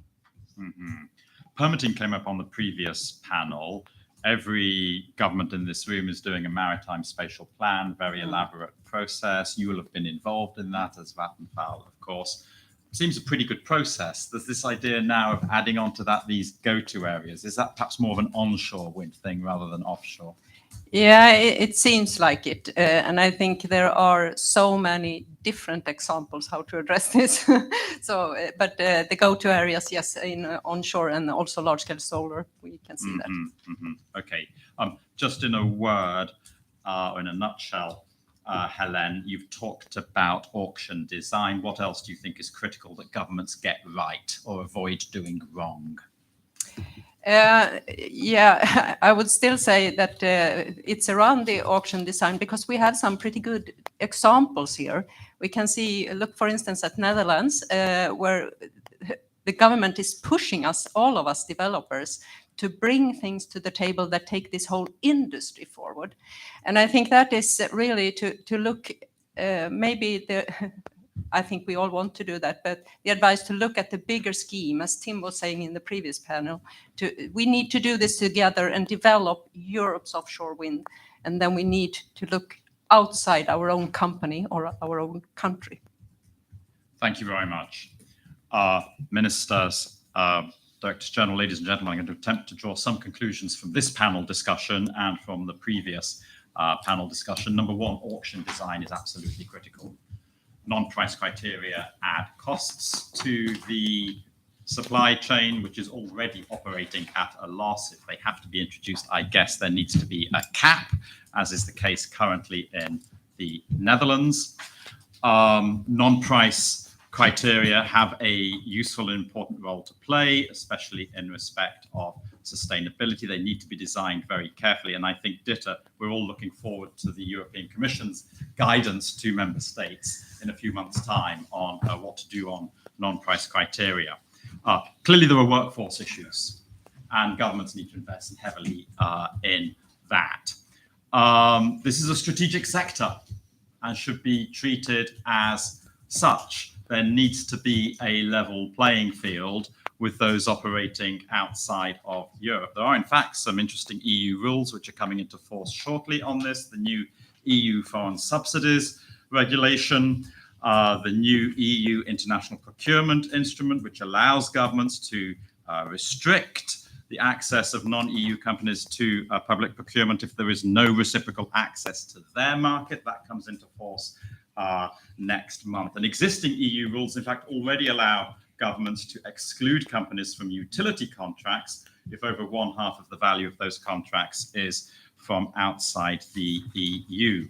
Other conclusions go to areas perhaps more for onshore renewables than offshore renewables. Then the importance of clear visibility from governments, especially in the auction schedule, the need to invest in port infrastructure and in grid infrastructure, and in doing so to ensure that the cable manufacturers can continue, at least for some years, to put lead in their cables, and the importance of thinking about as much standardization as possible across the supply chain.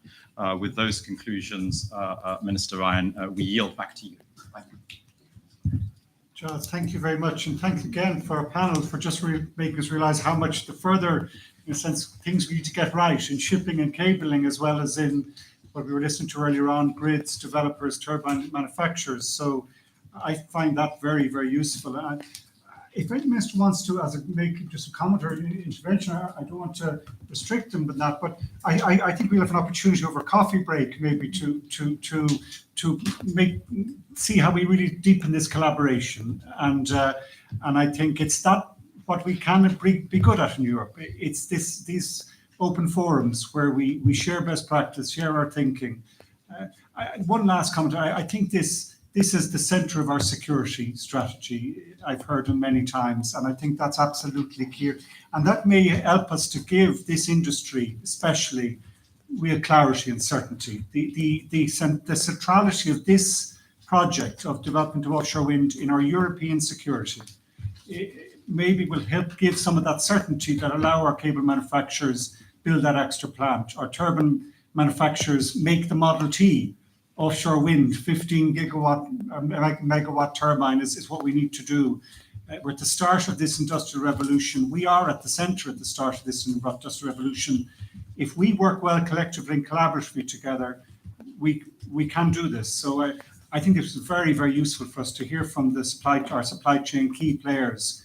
And I look forward, maybe over coffee, we can have our informal discussions. We'll come back then after the coffee break to go further, looking at with the Commission and our own NSEC working groups as to how we provide some of that certainty. I hope it'll be interesting for you to listen in to and to take part in that discussion and get that understanding. So thank you, Giles, thank you, Noel, and everyone. We'll break for coffee and we will come back at 11:30. Thank you.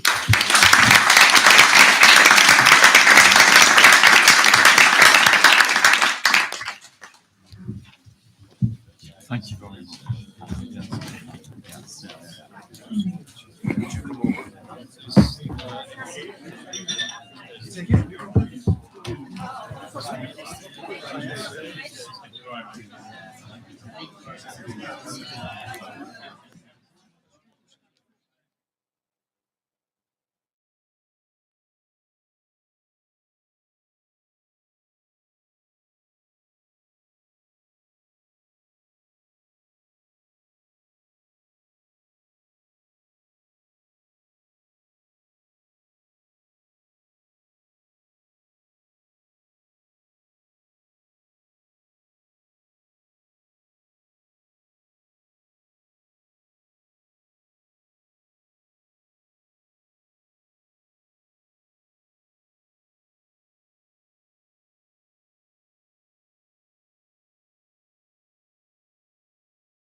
We're very welcome back. Are going to be critical to us achieving our ambition. So what I might ask, what I would ask to is maybe each minister to give a short, if I can, 3-minute presentation, their own contribution and involvement in that, and then we'll formally announce the joint statement or agree the presentation of the joint statement. We might take a group photo then before we go for lunch. I'm just thinking in terms of order of presentation, I might start with yourself, Rob, across the table and work around the table if that suits everyone, each minister, and ask them maybe to give their reflection on this announcement today. Okay, thank you, Eamon, and once again, thank you very much for organising this wonderful event and all the work you've done under the Irish presidency. The Netherlands is ambitious to play a substantial part in achieving the EU's 2030 and 2050 climate and energy objectives by exploiting the potential of offshore wind energy and possibly other renewable energy sources such as offshore solar. And we will do this obviously in the Dutch part of the North Sea. And the ambition has resulted in a target of approximately 21 gigawatts offshore wind in 2031, of which about 16 gigawatts will definitely be realized by the end of 2030. And in the upcoming months, we will determine our objectives to designate new wind farm zones and set more specific targets for 2040. This will narrow down the bandwidths that we're working with currently of 30 to 50 gigawatts in 2040 and 50 to 70 gigawatts by 2050. And in the meantime, we've committed ourselves to investigate the possibilities to realize the upper end of these bandwidths in order to achieve a climate neutral energy system in the Netherlands in 2040, the latest, and a climate neutral society in 2050. And I'm quite confident that we can go as ambitious as possible. We will work together with our Environment Ministry to make sure that our permitting process is becoming faster and faster. And I'm really looking forward to have some very interesting pilot projects in the upcoming years with offshore hydrogen production and the beginning of a offshore hydrogen TSO for the Dutch part of the North Sea. Very important in our ambitions to connect all the grids and to also make sure that we can connect the amount of energy we can produce on the North Sea and really connect it with the demand side. Not only for the Dutch industrial clusters that most of them are in the harbor areas, but also to connect these industrial clusters in the Netherlands with the industrial clusters in Belgium and Germany, so that the Dutch part of the North Sea can really become an energy factory for this big demand in green hydrogen in the upcoming decades. Thank you. Rob, thank you very much indeed. I might ask Stefan now on behalf of Germany maybe to give your perspective. Yeah, thank you. Thank you for the Irish presidency and to bring us such interesting places here in Dublin. And I look forward to our further cooperation and wish the incoming Dutch presidency a good start. And colleagues, our joint ambition is more than 250 gigawatt of offshore wind capacity by 2050, and it's really impressive. It constitutes more than 85% of the necessary EU-wide deployment. Now it's our common task to make this target reality by means of joint cooperation projects. Hybrid offshore cooperation projects enable us to deliver on our common targets by using limited maritime space and resources in an efficient way. This was also a key message from the Esbjerg Declaration of our leaders in May. In Germany, we want to get the electricity sector to become mostly greenhouse gas neutral in 2035. And by 2030, we want to achieve 80% shares of renewables. And offshore wind will be a key element for us to reach these ambitious goals. We have set deployment targets of 30 gigawatt by 2030 and 70 by 2045.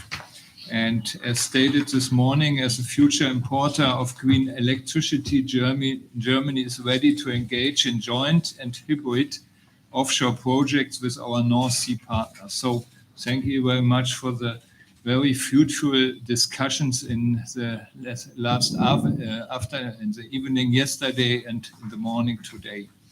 And to this end, in July, we concluded a memorandum of understanding with Denmark on its first of its kind joint offshore wind project, the Bornholm Energy Island. And this cooperation project with a capacity of 3 gigawatts is aimed to be established by 2030 and includes 2 interconnectors to Denmark and to Germany. So I'm looking forward to the work, and thank you very much for. Laurent, on behalf of France. Thank you, Mr. Minister, for this invitation and all the work to your ministry and all ministries under this cooperation. Like in other countries, we want to decarbonate our economy, and this needs more electricity and more decarbonated electricity. Our target for offshore are strong. We have at the time 13 farms under construction or development with 8 gigawatts, and this year first farm only enters in function in Saint-Nazaire, but our targets are much higher. It's for 2035, 18 gigawatts, and for 2050, 40 gigawatts. And the works that have been made under the North Sea Energy Cooperation address very important topics for our countries, such as importance of upfront spatial planning, concentration, environmental assessment, grid connection. And that's why we are very interested in all the projects and work here. As far as next year is concerned, I'd like to say that next year, France will make new planning of zones in its in some of its regions to give visibility to the offshore industry, and that we stay much focused on support to supply chain with the Plan France 2030, for instance, for floating offshore, support innovation and investment, also in harbors and training.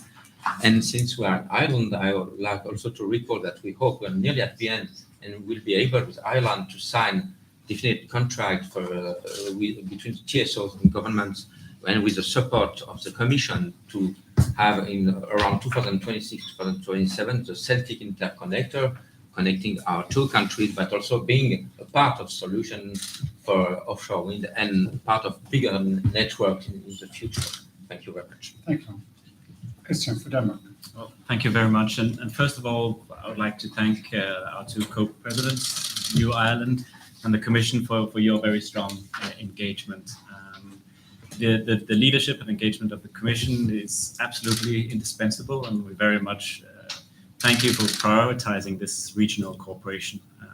That the Commissioner was present yesterday, that you are here today despite the immense pressure that you're under in coming up with proposals on energy prices. It shows how much importance you attach to this. And the leadership that you show is also indispensable. We hosted Ministerial in 2019, and 1 minister turned up. And I think the strength of the turn up today shows the political engagement, and that's absolutely key if we are to realize our ambitions. And we support your call for scaling up the political engagement. Without, we won't deliver. Denmark hosted prime ministers from Germany, Netherlands, Belgium, and Denmark in Esbjerg in May, and we would not have been able to do that without the work of NSEC, and we won't be able to deliver on visions without NSEC, and therefore we're also very pleased that we'll now be folding back Esbjerg and visions there to NSEC to deliver, and that's absolutely right. We're in between 2 sea basins, also the Baltic Sea. So 2 weeks ago, we invited all heads of state and government from the Baltic Sea states to Copenhagen, because we want to copy the success of the North Sea Energy Cooperation and replicate that in the Baltic, because we can see that without that, we're really lacking the cooperation, that our colleagues know each other and consider each other colleagues. And I think that's something we really have to treasure and build upon. Very briefly at the end, just on the Danish side, the Danish government has decided to increase by 5-fold our offshore deployment by 2030, increase it 10-fold by 2050. This is a huge task. A very important element to this will be making the two Danish energy islands happen. Unfortunately, we already have very strong cooperation with partners around this table. Just on Friday, the Danish minister signed an agreement with Belgium, Tina, on connecting our island to the first island, which will be Belgium. And a couple of weeks ago, we also entered, as the German minister said, an agreement on Holland. So much progress is being made, and we look forward to working with all of you and making this happen. Thank you. Thank you, Christian. Tina, for Belgium. Thank you, Eamon, for bringing us together here in this beautiful part of Dublin. I still regret at 12:54 that I didn't bring my bathing suit.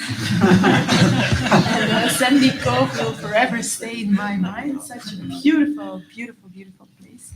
But I got to explain that before this question's asked. I suggest we go for swim to 40 foot, and then Tina had brought the swimming suit. Yes.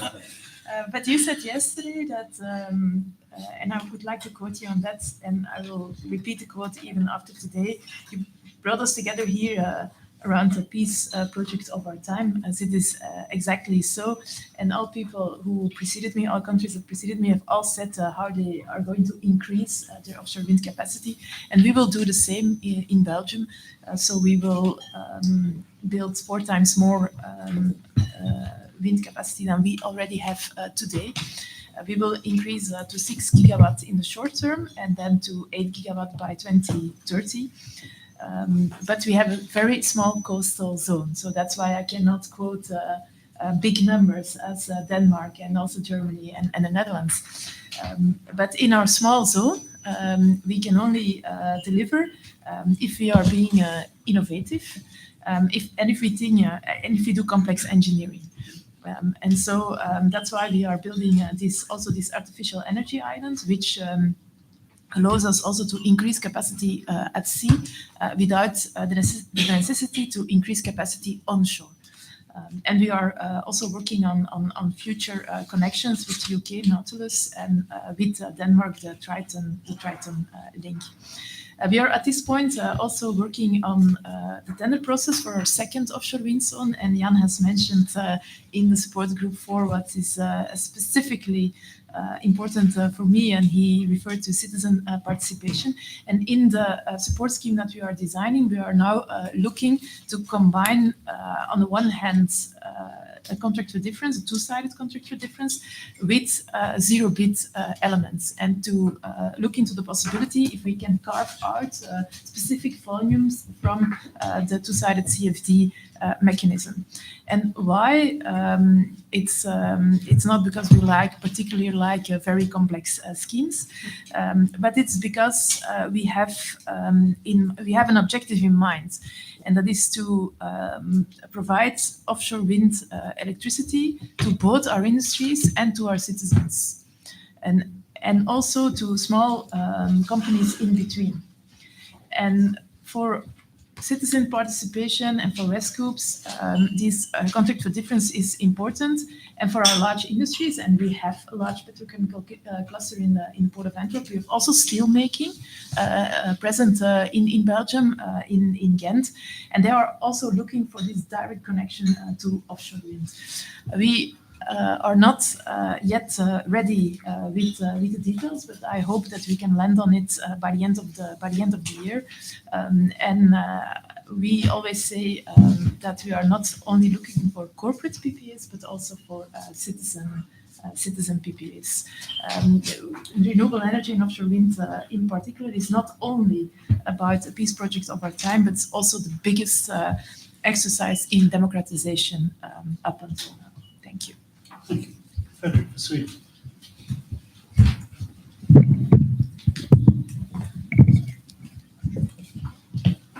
Thank you very much, and thank you for hosting this meeting. Very, very interesting and very productive.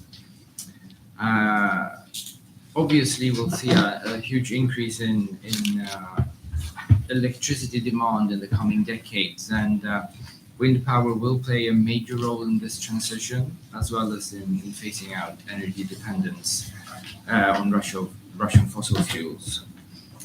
In 2021, electricity from wind power generated about 27.4 terawatt hours, or about 16% of the electricity production in Sweden, and most of this was onshore. In 2024, the forecast is 47 terawatt hours, and the largest onshore wind plant in Sweden will contribute with around 10 to 12 terawatt hours when it's fully developed. Offshore wind power is still at an early stage of development, but it will be an important future source of energy, and there is a big interest from developers to invest. And the main challenges for offshore wind in our country, as we've heard in many other countries described, nature protection, defense interests, fishing, local acceptance. But the government adopted a marine spatial plan, which may enable faster expansion of about 20 to 30 terawatt hours of wind power. And the government has also given authorities supplementary assignment that aims at pointing out future areas for energy production, which could enable an additional 90 terawatt hours of offshore wind power.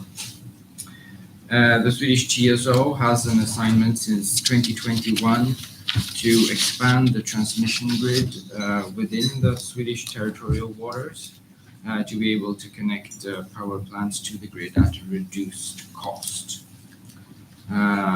And in February, the government also decided on an inquiry focusing on the future coexistence and collaborative solutions between offshore wind power, commercial fishing, aquaculture, nature conservation in wind power established areas.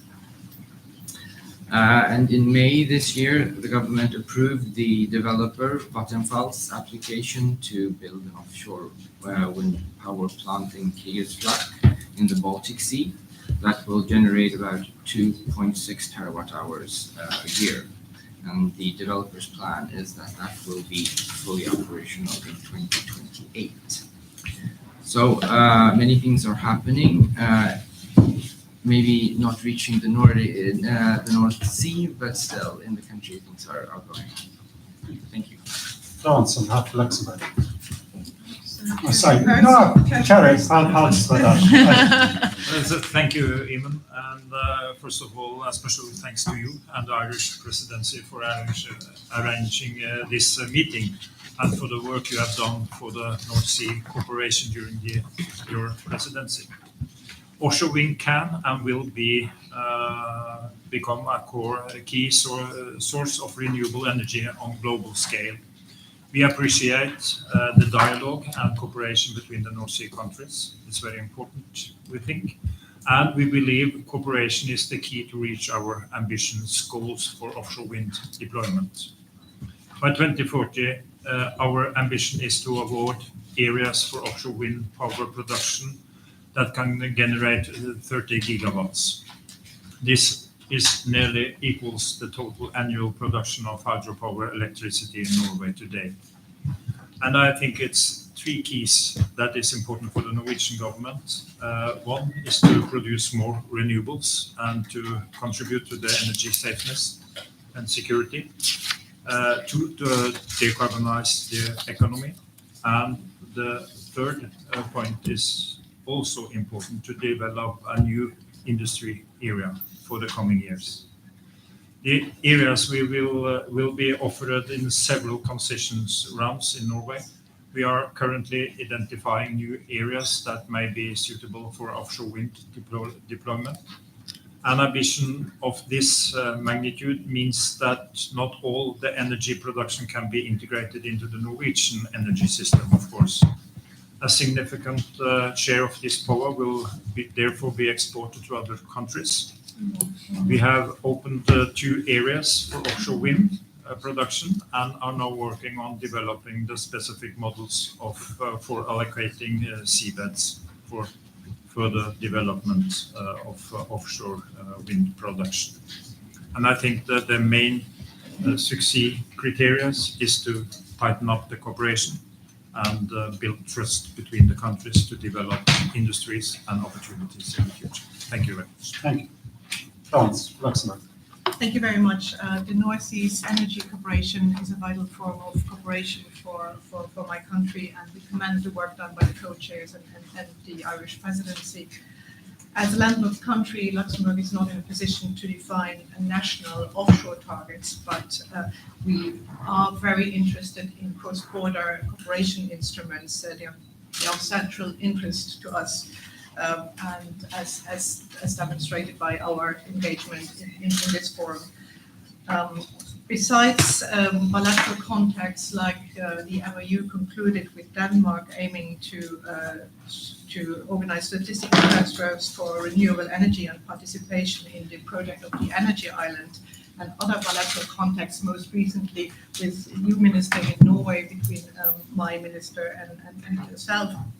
Luxembourg is also interested in concluding successful tenders under the Renewable Energies Financing Mechanism, the REFM, as well as exploring other potential interests, projects of interest with interested countries. Thank you very much. Thank you. And I might conclude then, if I can, just with an Irish perspective before just reviewing our joint statement. In Ireland, we were one of the first offshore wind farms in Europe, in the Arklow Bank, just south from here. But then we turned our eyes ashore, and we've developed some 40% of our electricity effectively from onshore wind. But now we go offshore again, and we go offshore at scale and at speed. We've set a target of 5 gigawatts of offshore wind, and we'll start the delivery of that. First phase, the auction process will start this autumn. And then the second and third phase, they're large on the East Coast, we move southern waters and western waters. We've gone further this summer, actually, at an additional 2 gigawatts target, and identified that we want to see that particularly targeted, as Tina says, for the conversion of electrons into molecules, to see the development between hydrogen, ammonia, and other materials. And we want to make this connection between our industrial development and our offshore wind development. We do this because our sea area is 7 times our land area, and we happen to be in probably one of the windiest areas in the world, particularly in the offshore area. We have real skills, and we have real political commitment across all parties in our parliament to make this happen. To make it happen, though, we have to cooperate, realize it will not work if we're just an island. We're doing it as this balancing continental system will only work when we trust each other, as you say, and work together. This is something we can all gain from actually sharing knowledge and sharing expertise.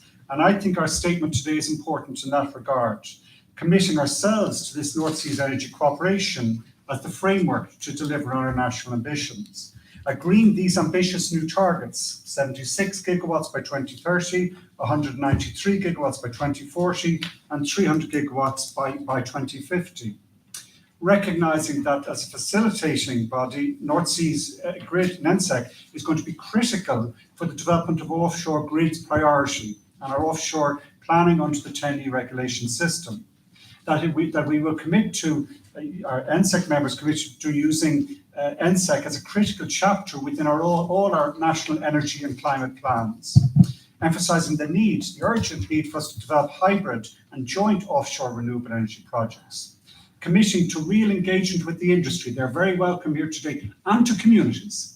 We have to get environment and industrial development correctly here, and this open, transparent way of working with the environmental community, local communities, and industry is the only way we're going to deliver this. Commissioning, finally, to deliver final improvement of the NSEC UK Memorandum of Understanding, ideally during the Irish presidency. I'll be working on that for the next 3 months. If not, I look forward to handing on to Rob and continuing this work of cooperation to deliver energy security, lower carbon energy systems, and industrial development employment opportunities for our people. Thank everyone today for agreeing this statement, for the work we've been doing today, and we'll continue in the afternoon on the permitting area. If everyone's happy with that statement, we might agree it, we might take a group photo, and then have lunch. Okay?